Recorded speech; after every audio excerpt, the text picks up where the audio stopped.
Buenas noches, soy Yamile Chaucanés, infectóloga pediatra del Hospital Infantil Los Ángeles, y les voy a presentar el siguiente proyecto de investigación. Características de los pacientes pediátricos hospitalizados por encefalitis y factores de riesgo asociados al ingreso a la unidad de cuidados intensivos. Este fue un esfuerzo realizado por 14 instituciones pediátricas del país, dentro de las cuales participó el Hospital Infantil. La encefalitis se define como una inflamación del parénquima cerebral asociado con disfunción neurológica. Las manifestaciones clínicas pueden o dependen del agente causal de este proceso inflamatorio. Sin embargo, los síntomas clínicos son inespecíficos, que no nos pueden de alguna manera orientar a la causa que genera este proceso inflamatorio. A nivel mundial, esta es una importante causa de morbilidad y mortalidad, y debido a que la etiología es variada, usualmente se puede identificar menos del 60% del agente causal de estos eventos. Por eso fue es tan importante la realización de este estudio.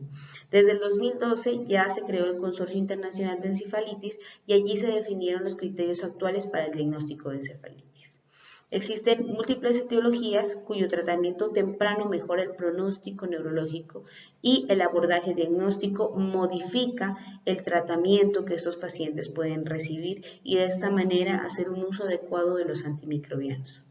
Lamentablemente, el estudio de los agentes etiológicos de encefalitis es exhaustivo y costoso. Sin embargo, hay muchos casos que, a pesar de mantener el arsenal diagnóstico disponible, no es posible. Teniendo en cuenta la escasez de información que existe de niños colombianos con este tipo de diagnósticos, encontramos muy importante iniciar este estudio multicéntrico, el cual busca conocer la epidemiología y las características clínicas de esta enfermedad en nuestro medio.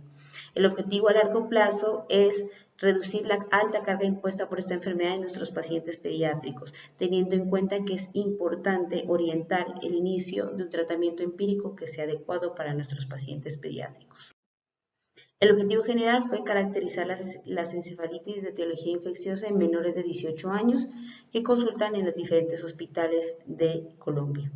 Dentro de los objetivos específicos fue describir las características demográficas y clínicas, determinar frecuencia en las diferentes etiologías de encefalitis y determinar los desenlaces asociados a encefalitis infecciosa en pacientes menores de 18 años, principalmente su acceso o como factores predictores de ingreso a unidad de cuidados intensivos pediátricos.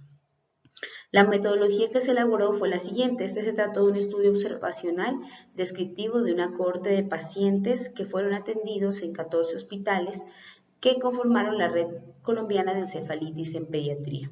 Se incluyeron pacientes menores de 18 años con encefalitis evaluados mediante dos métodos.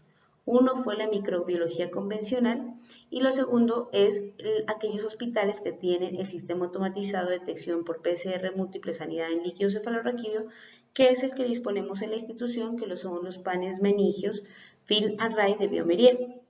Este estudio captó los pacientes entre julio de 2014 y julio de 2020. Los datos se recolectaron y se analizaron, fueron demográficos, clínicos y paraclínicos, y se llevó a cabo finalmente desde el punto de vista de análisis de datos, se llevó a cabo un análisis univariado y posteriormente un multivariado para evaluar los factores de riesgo predictores o asociados a la necesidad de ingreso a unidad de cuidados intensivos pediátricos.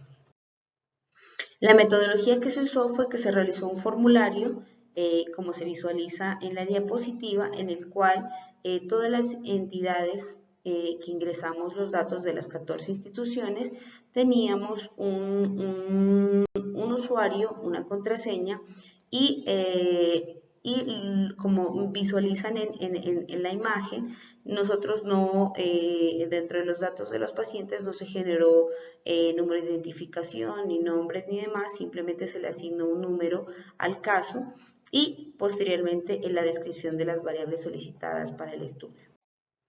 Los criterios de inclusión fueron pacientes menores de 18 años a quienes, dentro de sus estudios de la patología por la cual ingresaron a la institución, se les realizó un estudio de líquido cefalorraquídeo mediante el método molecular múltiple disponible, y aquellos que cumplían con los siguientes criterios, que presentaran disminución o alteración del nivel de conciencia, letargia o cambios de la personalidad durante al menos 24 horas, sin ninguna otra causa definida, acompañada al menos de los dos de los siguientes síntomas. Fiebre documentada mayor de 38 grados en 72 horas antes o después de haber consultado. 2. Convulsiones parciales o generalizadas no atribuidas a un antecedente de síndrome convulsivo. 3. Focalización en el examen neurológico de inicio del reciente.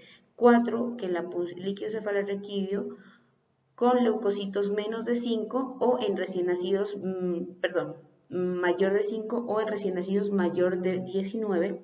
5. Anormalidades en el parénquima cerebral, en la neuroimagen, sugestivas de encefalitis de aparición aguda o reciente. Y 6. Anomalías en el electroencefalograma que sean compatibles con encefalitis y no por otras causas. Dentro de los criterios de exclusión están todos los pacientes que tuvieran encefalopatías de otro origen, como traumático, metabólico, tumoral, pacientes con enfermedades estructurales ya adyacentes o intracraneales de cualquier otro tipo, como relacionados a dispositivos.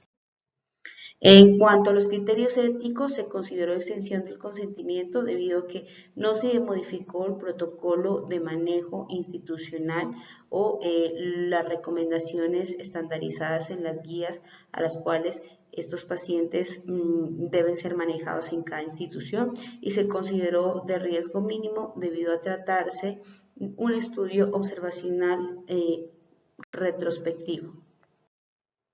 En cuanto a los resultados, aquí visualizamos la tabla de características demográficas y clínicas.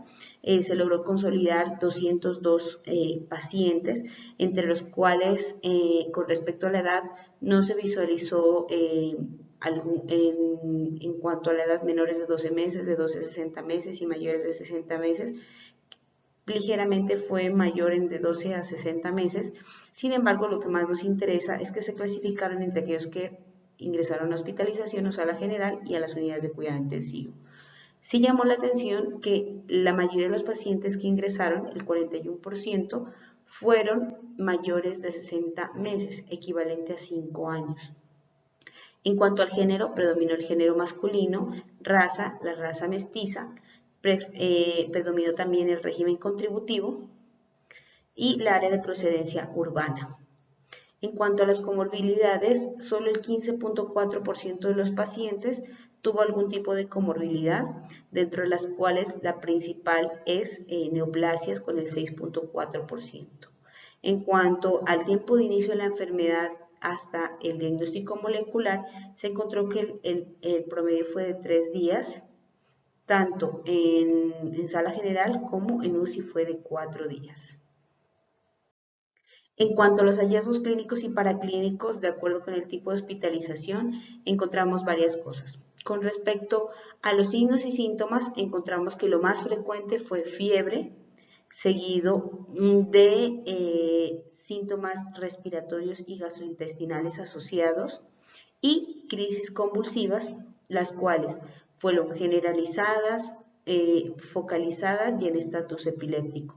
Estas fueron las condiciones desde el punto de vista de signos y síntomas más frecuentes. Sin embargo, se asoció que aquellos que ingresan a unidades de cuidados intensivos tienen mayor número de veces convulsiones, ya sean generalizadas o focalizadas o en estatus convulsivo, que aquellos que ingresaron a hospitalización general.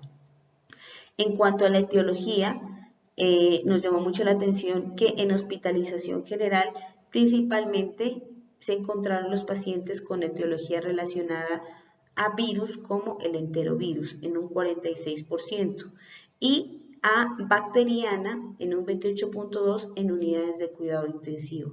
Fue la principal motivo o etiología de los pacientes con infección del sistema nervioso central. En cuanto a los hallazgos de líquido cefalorraquídeo, fueron bastante diversos. Se encontró que aquellos que tenían más leucopenia y más linfopenia ingresaban a las unidades de cuidados intensivos pediátricos. En cuanto a la disponibilidad de TAC, se encontró que dentro de las imágenes más usuales fueron edema focalizado, seguido de, previamente con una lesión de ganglios basales lesiones hemisféricas y en algunos casos también se encontró infartos cerebrales isquémicos acompañados de realce meningio también. En cuanto a la disponibilidad del electroencefalograma, se encontró que la disponibilidad es baja. De hecho, de los 202 pacientes, solo 80 se les realizó electroencefalograma, equivalente al 39.6, y en los que más se encontró alteraciones o que se realizaron más fue en los de unidad de cuidados intensivos y fueron normales en el 70% de los pacientes. En cuanto ya al análisis multivariado, ingresaron al análisis solo aquellas variables que tuvieron una P menor a 0.20 y dentro de las cuales se realizó ya el análisis multivariado, se encontró lo siguiente. Se encontró que de aquellos que nos pueden predecir ingreso a unidad de cuidados intensivos, se encontró convulsiones generalizadas con una P significativa de 0.005 y estatus epiléptico.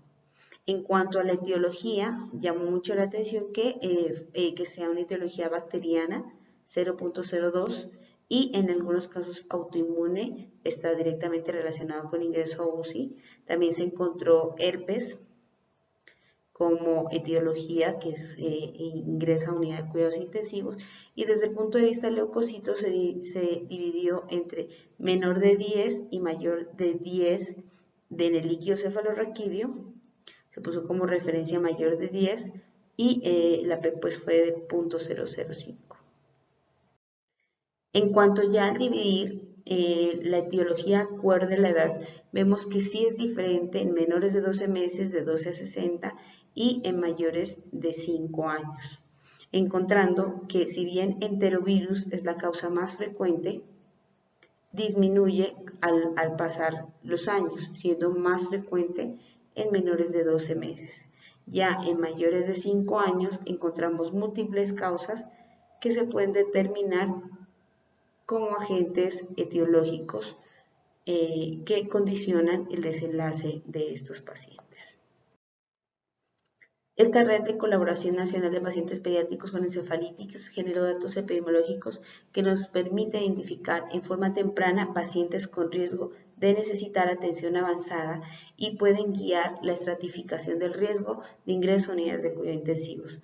Es muy importante ingresar a este tipo de redes colaborativas de investigación, especialmente en patologías poco frecuentes, y de esta manera recolectar información ágil que facilita el desarrollo científico de nuestra región.